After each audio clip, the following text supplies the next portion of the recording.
Hello बच्चों, कैसे हैं आप लोग? सब मजे में? जैसा कि आप जानते हैं, इससे पहले वाले वीडियो में हम लोगों ने डिस्कस किया था स्पर्मेटोजेनेसिस को। आज उसी क्रम में हम लोग आगे नया चैप्टर नया टॉपिक स्टार्ट करने आ रहे हैं, oogenesis। तो जो इस वीडियो को फर्स्ट टाइम देख रहे हैं, लाइक करें, चैनल को सब्सक्राइब करें और सब्सक्राइब करने के साथ साथ बेल आइकन प्रेस करना ना भूलें। इससे आपको वीडियो के नए नोटिफिकेशन मिलते रहेंगे। तो फटाफट स्टार्ट करते हैं oogenesis। अब थोड़ा सा हम लोग पीछे जाते हैं। oogenesis और स्पर्मेटोजेनेसिस में थोड़ा सा डिफरेंस है। हम लोगों ने पढ़ा था स्पर्मेटोजेनेसिस स्टार्ट होती है एट द प्यूबर्टी एज में, ठीक है ना, एट द प्यूबर्टी एज में। बट जो oogenesis है, oogenesis स्टार्ट हो जाती है जब कोई फीमेल अपने फीटल स्टेज पर होती है, यानी जब कोई फीमेल प्रेग्नेंट होती है, उसके यूट्रस में कोई फीमेल फीटस होता है, उसी समय oogenesis की प्रोसेस स्टार्ट हो जाती है। तो ये स्पर्मेटोजेनेसिस थोड़ा अलग है, इसलिए हम उसको स्टेप बाय स्टेप समझने की कोशिश करेंगे।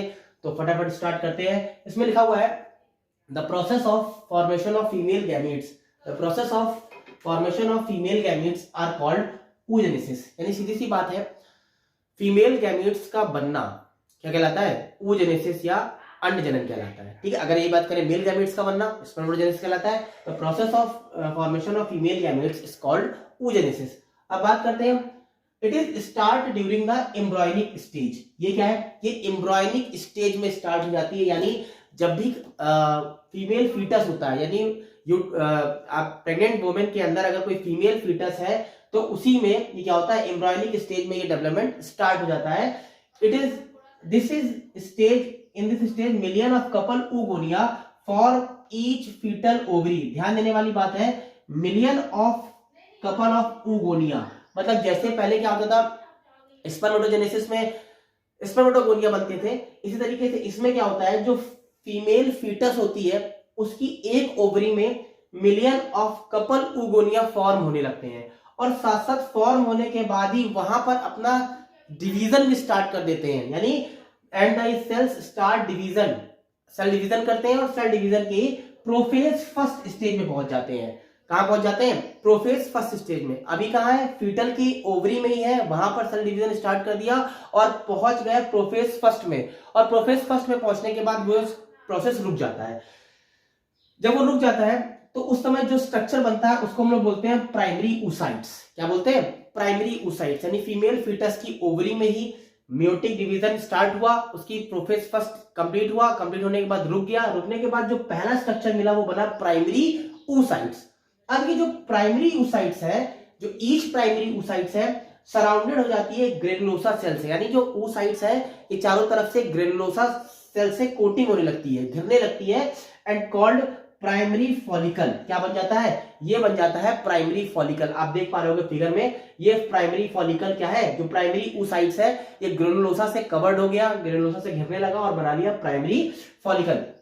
अब जब प्यूबर्टी एज में कोई फीमेल पहुंचती है तो केवल 60 से 80 हजार प्राइमरी फॉलिकल ही बचते हैं, बाकी सब डीजनरेट हो जाते हैं। At the puberty only 60,000 to 80,000 primary follicle left in each ovary. होता क्या है, जितनी भी प्यूबर्टी एज में फीमेल पहुंचती हैं उनकी ओवरी में सिर्फ 60 से 80 हजार ही प्राइमरी फॉलिकल बचती हैं, बाकी सब डीजनरेट हो जाती हैं। इसको आप लोग स्क्रीनशॉट ले लीजिए, इसको नोट कर लीजिए।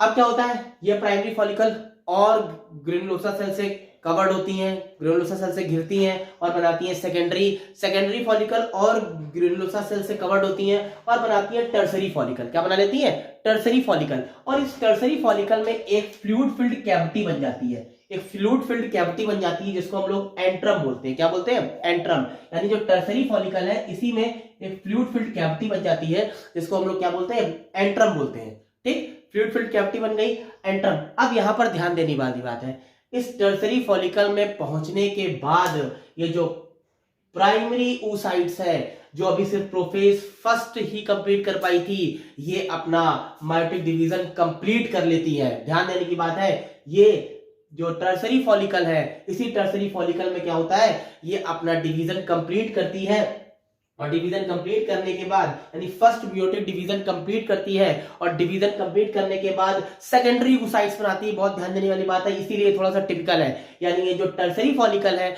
यहां पर जो ये आपकी प्राइमरी oocytes है, ये अपनी फर्स्ट मियोटिक डिवीजन कंप्लीट करती है और सेकेंडरी oocytes बनाती है। क्या बनाती है? सेकेंडरी oocytes बनाती है। ठीक, सेकेंडरी oocytes बनाती है। और उसके बाद ये जो ग्राफियन फॉलिकल है, ये ग्राफियन फॉलिकल रप्चर होती है। रप्चर होने के बाद ये सेकेंडरी oocytes अपने चारों तरफ एक नई मेम्ब्रेन बनाती है जिसका नाम होता है जोना प्लूसिडिया। क्या होता है? ये जो ग्राफियन फॉलिकल है रप्चर होती है और उससे पहले जो सेकेंडरी oocytes है ये अपने चारों तरफ बनाती है क्या? एक नई मेम्ब्रेन बनाती है जिसका नाम होता है जोना प्लूसिडिया। और यही सेकेंडरी oocytes यानी ओवा क्या होता है? ओव्यूलेशन के समय रिलीज हो जाता है ओवरी से और इस तरीके से पूरा एक अंड जनन यानी oogenesis का प्रोसेस कंप्लीट हो जाता है। तो ये वीडियो आपको कैसा लगा कमेंट करके जरूर बताएं और साथ साथ अपने पॉजिटिव कमेंट बॉक्स में लिखें। धन्यवाद।